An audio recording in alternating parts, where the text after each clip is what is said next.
Good evening, everybody. It is election night in America 2020. While November 3rd, the day that many Americans went to the polls, has passed about a few hours ago and is now November 4th, the election is still going and it is neck and neck for both candidates. It's very close. For the very few of you that might be tuning in now, as in all the European folk, here is the electoral map. As you can see, Donald Trump has swept almost all of the battleground states, and only 3 states are currently too close to call: Wisconsin, Michigan, and Pennsylvania. That's right, folks. The same states that decided the election in 2016 may decide the election again. If Donald Trump sweeps all, Donald Trump sweeps all 8 states, will have about 306 electoral votes, or maybe just a little under. As he did lose 2 electoral votes, about 304. Sorry about my geeking out there, everybody. I'm very tired as well.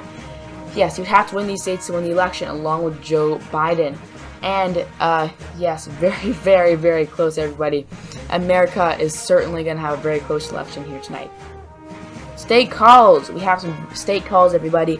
It is several hours after the last poll closing, but we are about 100% sure that these states have been, have voted. We were able to project them. In the first state, Wisconsin is going to Donald Trump, 10 electoral votes, a hold from 2016. Donald Trump has claimed the state of Wisconsin. If this is an indicator of all 3 states, Donald Trump is very likely to cruise on to a second term. But Michigan has broken, seemingly with the Rust Belt, 16 electoral votes for Joe Biden. Yes, he has led here by the largest margin of all 3 states, including Minnesota. It's not unexpected that he wins the state. But this means that both candidates are now looking to Pennsylvania, the one state that will predict the presidency, that will decide the presidency of Pennsylvania, which has gone for Joe Biden. Joe Biden was born in Scranton about 78 years ago, or almost, as a matter of fact. This state has not let him down. And as you can see, yes, 3rd time's a charm. Joe Biden's 3rd run for the presidency has given him it. As you can see, he's a general election winner. Joe Biden will be the next president of the United States of America. And here is the electoral map. It is very, very close. Probably one of the closest elections in American history. Closer than the election of 2000. Joe Biden has won by 2 electoral votes. It is certainly close. 270 to 268. Wisconsin, as you can see, voted with Iowa and Ohio to flip with Donald Trump, but Minnesota, Wisconsin, and Pennsylvania all voted for Joe Biden. And it is January 6th, everybody, for everyone who is watching. The Electoral College is meeting. This is when the winner becomes official. And this is quite a far-off chance, but if one faithless elector from Joe Biden's side voted for someone else, it would be tied and the election would go to the House of Representatives. But that's totally impossible. That would never happen. Oh gosh. Seriously. Breaking news, everybody. A faithless elector has cast a vote, not for Joe Biden, but for Colin Powell, marking the 2nd time since 2016. Therefore, Joe Biden has not been elected president. And as you can see now, the fate of the election is going to the House of Representatives. The only problem for both parties is that state delegations are now split 25-25, and neither candidate can win. Well, no one would have guessed this about just a few months ago in November, but Kamala Harris or Mike Pence may become the president of the United States. Or, as a matter of fact, Nancy Pelosi, as you will see soon, because Republicans and Democrats have an evenly split Senate.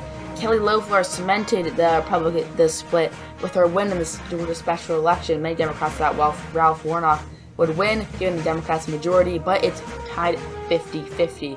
Does this spell constitutional crisis, or what? If neither party can pick a vice president, or who would become president, Nancy Pelosi, who has been recently re-elected as Speaker of the House, will become President of the United States. And Ben Sasse has emerged as a prominent swing vote, and has seemingly been toying with the press, making everyone guess about who he will be voting for. It is nearly impossible for Republicans to win, as many Democrats have fallen in line. There are not many Democrats that are likely to vote for Mike Pence, as he's a very conservative person. But there are some conservative Democrats that might switch sides. Still, the 3 swing votes are all Republicans: Ben Sasse, Mitt Romney, and Lisa Murkowski. The Senate has set a date on the vote for vice president.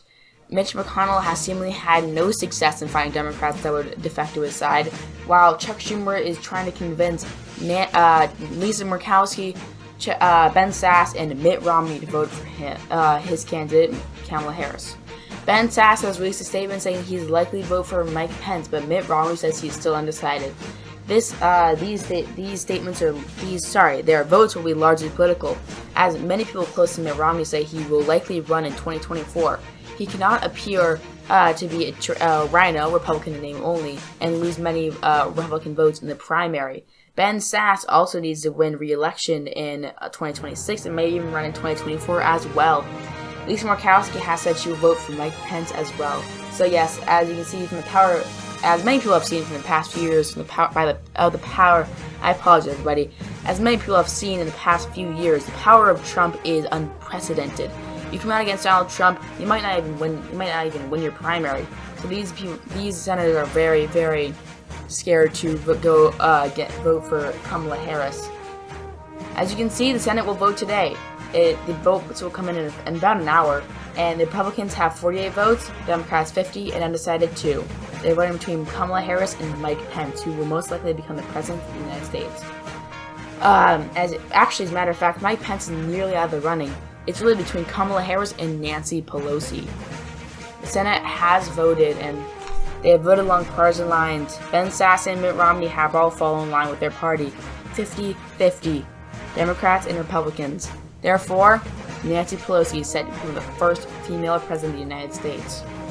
Wow, everyone, no one expected this about a few months ago, not even a year ago. No one would have expected this. Breaking news, oh my god, Nancy Pelosi has disappeared.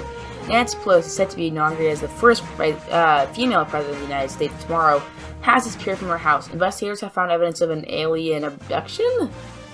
Oh my god. And the investigation is over. Nancy Pelosi has been the victim of an alien abduction. Investigations have been pointed to either Mark Zuckerberg's species or the inhabitants of Elon Musk's home planet. Yes, both of them are aliens. You didn't know that? Oh gosh. Nancy Pelosi, yes, has been abducted by aliens. And the new president will be, well, we're not sure. Due to the current constitutional crisis, the Senate has decided to award the presidency to the president pro tempore, or really how the Constitution dictates. And there's been a lot of squabbling, but many people think it will be Democrat due to Pelosi's ascension to the White House and then to an alien mothership. And yes, the president pro tempore will become president of the United States. And that is Patrick Leahy, the senator from Vermont, will rather unexpectedly become the president of the United States. He has the most experience of any Democrat in the U.S. Senate. Yep, he'll be Vice President of the United States. Many people expect him to appoint Kamala Harris as the new Vice President. And we will see who becomes the new Speaker of the House. Many people think Jim Clyburn. Or believe Jim Clyburn? We're not sure, everybody. It's been a long, long election cycle. But yes, Patrick Leahy will be the new President of the United States. And everyone, I'm going to quit my job because I can't deal with it anymore. Okay, that's it, everybody. Thank you all for watching. This is my Halloween special. Sorry, it's a day late. I had a lot of stuff to do yesterday, but if you enjoyed it, like the video and subscribe. It helped me out a lot. I cannot tell you how much it means to me. Leave a comment in the comment section down below telling me what you think the freakiest election or scenario on election night would be. This one, well, it was pretty fun for me to do. I did it pretty fast, actually, and yeah, pretty scary if, some guy that America didn't even vote for became president. So yeah, that's what scares me. Well, I'd like to thank you all for watching, and I'll see you all next time.